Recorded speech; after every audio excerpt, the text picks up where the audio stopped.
नमस्कार, news media पर आपका स्वागत है।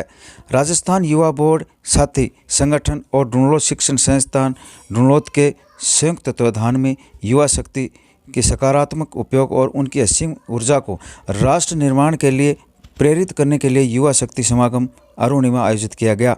कार्यक्रम में मुख्य वक्ता अखिल भारतीय प्रज्ञा प्रवाह के संयोजक जय नंद कुमार तथा हरियाणा सरकार में सूचना आयुक्त प्रदीप शेखावत थे। समारोह से पहले अतिथियों ने देश के महापुरुषों और देश के लिए बलिदान देने वालों व राष्ट्र में अहम भूमिका निभाने वाले सामाजिक चिंतकों की प्रदर्शनी का अवलोकन किया। इस मौके पर वक्ताओं ने अपने संबोधन में कहा कि युवाओं को अपनी शक्ति को पहचानना होगा। युवाओं को निराश नहीं बैठकर देश के निर्माण में लग जाना चाहिए। युद्ध को जागना होगा और देश को जागरूक करना होगा। आज देश तरक्की की ओर अग्रसर है। देश को विकसित राष्ट्र की श्रेणी में लाने के लिए युवाओं का अहम योगदान रहेगा। इसके लिए हमारी शिक्षा पद्धति को बदलना होगा। इसके अलावा रोजगार और उद्यमिता को बढ़ावा देना होगा। आज देश में परिवर्तन लाने की ज़रूरत है। अपने देश को ताकतवर और अच्छा नेतृत्व करने वालों की ज़रूरत है। वक्ताओं ने कहा, भारत को सर्वश्रेष्ठ बनाने के लिए युवाओं को क्रांति लानी होगी। बिना क्रांति के कुछ भी संभव नहीं। देश की रक्षा और सुरक्षा युवा ही कर सकता है। हिंदुस्तान को पहले मुगलों ने लूटा, फिर अंग्रेजों ने। विश्वगुरु और सोने की चिड़िया कहे जाने वाले देश को विपरीत हालातों में लाकर छोड़ दिया। देश को जातियों और भेदभाव में बांटकर विभाजन कर दिया। देश में ऐसा जहरीला वातावरण पैदा कर दिया जिसके चलते युवाओं का एक बड़ा तबका रास्ते से भटक गया और बर्बादी की ओर चल पड़ा। हमें फिर से जागरूक होकर देश को आगे ले जाना होगा। भारत के प्रति हर नागरिक की भावनाएं कुछ करने की होनी चाहिए। हिंदू होने का गर्व होना चाहिए। शिक्षा, रोजगार, सामाजिक न्याय, स्वास्थ्य आदि पर ध्यान देना होगा। लाखों करोड़ों युवाओं को स्वामी विवेकानंद बनाना पड़ेगा। देश के प्रति युवाओं का विश्वास ही असली ताकत है। युवाओं को अपनी परंपराओं को, अपनी संस्कृति को जिंदा रखते हुए उन्हें निभाते हुए मानव सेवा में जुट जाना चाहिए। संघर्ष के बल पर कुछ भी किया जा सकता है। बिजली से भी ज़्यादा करंट युवाओं में है। युवाओं में उबाल आता है तो देश बदल जाता है। आदर्श बनकर युद्ध समाज और देश की ताकत और अपनी भूमिका राष्ट्र निर्माण में लगाएं तो भारत विकसित राष्ट्र बन जाएगा। कार्यक्रम में निदेशक BL रणवा ने अतिथियों को मोमेंटो देकर उनका सम्मान किया। इस मौके पर पहले दिन शेखावत अंचल सहित प्रदेश भर से युवाओं ने भाग लिया।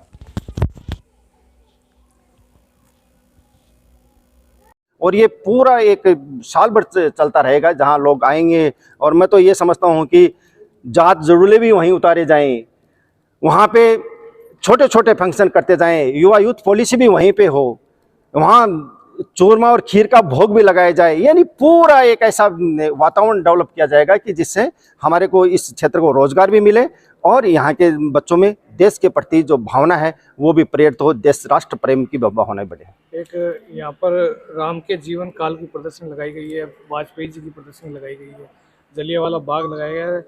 अटल जी को कुछ समर्पित है, क्या थीम क्या है? ये इसमें यह है कि हमने जो स्टार्टिंग से लेकर इस देश के लिए, हमारे देश के लिए किन लोगों ने एक बलिदान इस देश को स्वतंत्र करने में दिया है।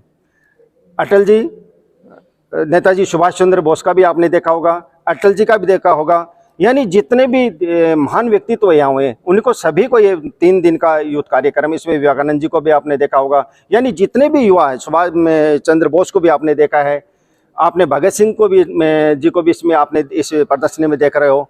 यानी हर जो देशभक्त या जो डिग्निटीज है उनको हम बच्चों के सामने लाए हैं इस प्रोग्राम के अंदर, और हम चाहते हैं कि उनसे भी हमारे बच्चे सीखें। इनका प्रदर्शनी का ये कारण। जलियांवाला बाग स्थापित किया है, कितना टाइम लगा, क्यों किया? ये जलियांवाला बाग है कि हमने क्या क्या स्वतंत्रता के लिए क्या क्या हमने बलिदान दिया है, ये उसका एक संघर्ष का एक प्रतिरूप हमने यहाँ रखा है। उस बनाने में हमारे को 3 दिन, इसमें हमारे बच्चों को और स्टाफ को 3 दिन लगा कि बच्चे सीखें कि हमारे जो पूर्वज हैं, हमारे जो पहले जो संघर्ष किया था देश को स्वतंत्र करवाने, उन लोगों ने कितना बलिदान दिया, क्या कैसे गोलियां खाई है।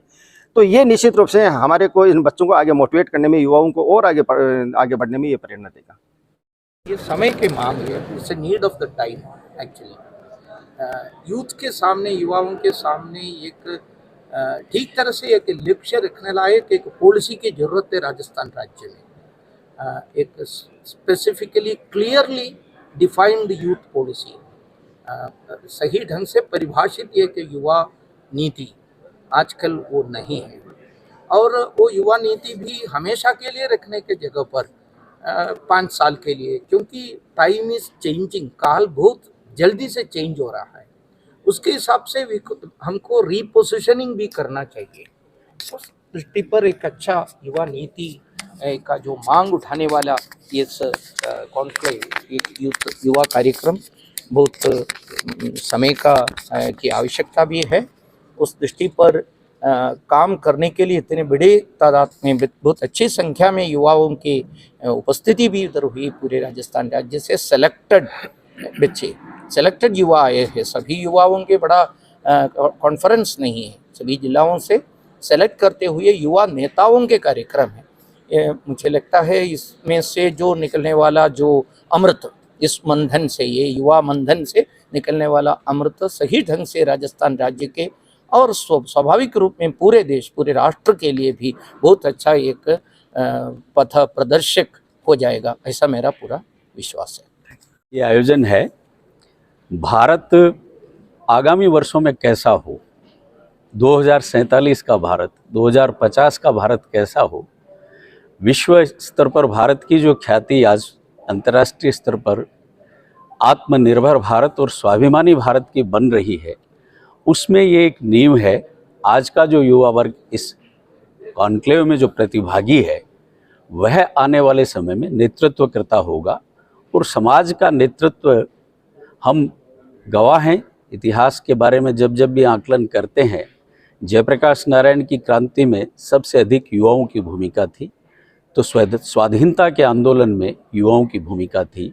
और युवा जब अपना संकल्प और शक्ति जुटाकर खड़े होते हैं तो राष्ट्र बदलता है और अंतर्राष्ट्रीय स्तर पर भारत की जो पहचान बन रही है और आगे बनेगी, वह निश्चित रूप से विश्वगुरु भारत की कल्पना को साकार रूप देगी।